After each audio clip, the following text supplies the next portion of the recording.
DJ Ferris. The Chicago, nigga. It's the real one. Hit me. Only one is pulling shit the fuck up. Let's get a sports talk. As you watch the Cowboys play right now, what is the first thought that goes through your mind? You realize how good Dak Prescott is. I mean, that's what you think of. Absolutely. They are horrendous without him. And look, that offense. And that's why I said, minor this injury, he still has leverage on his side. That shows you how important Dak is to this team when he's not on the field. This team haven't looked the same ever since he went down. Everyone had the chemistry with Dak. When he ain't there, this ain't the same football team. That's why he had this leverage still on his side. Even though he's not playing, it's still on his side because he's a big difference maker for this team. So everything is going his way once he's back. One of the best offenses in the league, led the league in offense when Dak Prescott plays. That's what I think about him. They were down. They in the 3 games they've played without him, they've scored a total of 1 touchdown. It came when they were down 31-3 in a game against the Cardinals with 3 minutes left. So they've essentially not scored a touchdown that was meaningful the entire time. Ryan Clark, what are we supposed to say here? I mean, what are we supposed to say today about this game?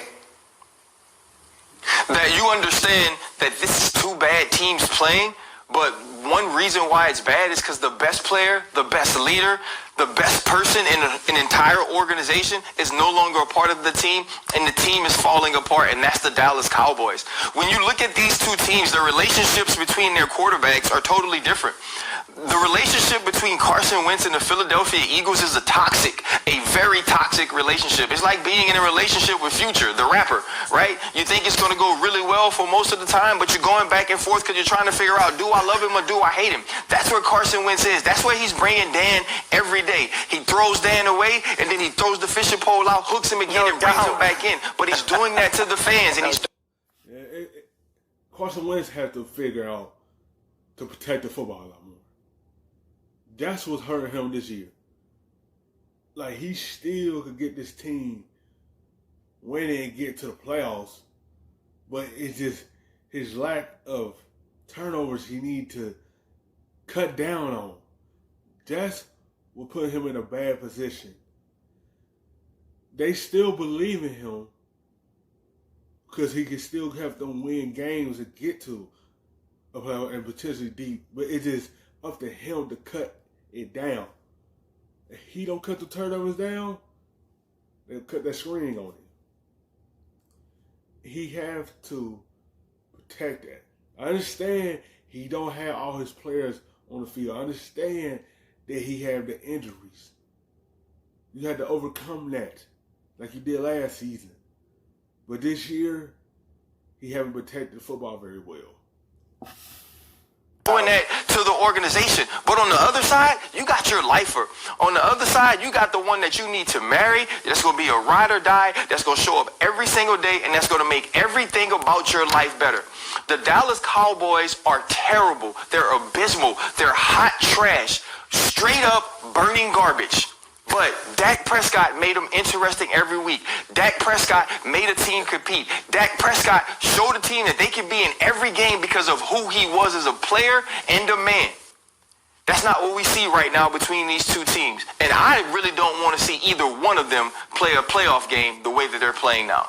We do need to talk about Wentz, though, because he does have the moments, and he is supposed to be the difference maker in the division. What do you see? He was lucky that they played against Ben DiNucci last night. I mean, that's the truth. And the reality is this, like, He's very lucky. If he was playing against some other quarterbacks like Aaron Rodgers and how he was turning the football over last night, they would have lost that game. They would have lost that game. You playing against a third screen, so you could get away with that because the players out there is not really well connected with DiNucci. And it shows that he can kick field goals. It shows that he's just third string. You could get away with that type of quarterback, but them type of top tiers quarterbacks like Russell Wilson, Kyler Murray, Aaron Rodgers, Mahomes, Lamar, like, and Tom Brady, you can't get away with that. Even the Breeze, you can't even get away with how you playing. Them turnovers, you supposed to lost that game. But you got away with it because you're playing against the third string. It's really, really hard to stand up here and continue to have number 11's back, and I'll continue to do it. But I'm sick and tired of hearing you in post-game press conferences go, I just got to be smarter with the football. No kidding. No, duh! I know that. My 8-year-old son who plays flag football knows that. Like, at some point, stop saying it in your press conference and just start doing it, because the reality is this. You either smartly play your team into the playoffs or stupidly play your team out of the playoffs. And it's such a simple concept to grasp, and you're talented enough to do it. I will say this, watching the football game last night, you guys ever wake up in the middle of the night and like watch an infomercial at 1 o'clock in the morning, and you're watching it for an hour, you go, why am I watching I use the bias too. That's what I felt like watching that game last night. I'm sitting there going, why am I watching this game? It's awful. At the end of the, but did you order the product? I mean, that's the question. At some point, maybe you order the knife. Thank you for watching ESPN on YouTube.